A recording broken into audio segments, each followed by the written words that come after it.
Elon Musk menace de fermer Twitter en Europe. Oh là là. Une façon de faire monter la pression face aux menaces de Thierry Breton. Selon le média économique américain Business Insider, Musk envisage de rendre Twitter inaccessible depuis l'ensemble des pays de l'Union européenne. En cause la mise en application du DSA, nouvelle réglementation européenne qui impose à la plateforme des obligations en matière de transparence et de modération. Entre Thierry Breton et Elon Musk, le ton est monté suite aux attaques terroristes du Hamas en Israël et à la diffusion massive d'images violentes et de fausses informations, facilitée par la mise en place des badges bleus payants, poussant la Commission européenne à ouvrir une enquête sur la situation, avec la possibilité d'envoyer ses équipes directement à les bureaux du réseau social. Comme le rappelle Business Insider, les internautes européens représentent 9% des quelques 400 millions d'utilisateurs actifs mensuels de Twitter. 9%, c'est pas si énorme en vrai, hein. Je m'attendais à plus.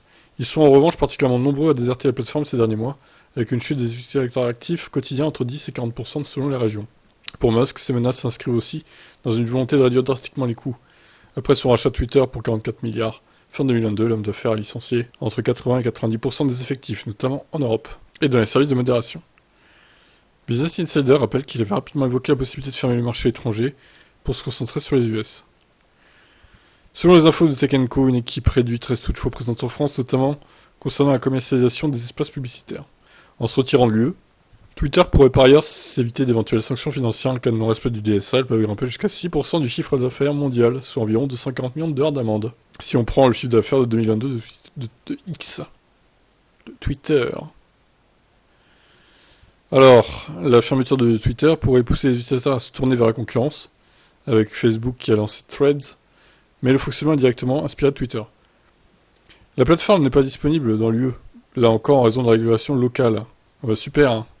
On n'aura plus aucun réseau social à part Facebook en fait. Eh ben, quelle joie. Non, bah sinon il y a toujours les VPN qui existent, hein, au pire, mais bon. Après, je pense qu'il peut bloquer les IP des VPN aussi. Hein. Est-ce qu'il y a jusque-là, je sais pas. Hein. Ouais, franchement, ça ferait chier de perdre Twitter quand même. Moi j'y vais tous les jours perso, alors je poste pas souvent, mais je regarde ce qui se passe. Pour les actus Tesla, Formule 1 et autres. Et les actus politiques aussi, mondiales. Les guerres, etc. Donc franchement, ça serait un gros manque hein, de perdre Twitter. Hein. Je sais pas pour vous, mais bon. Allez, ciao.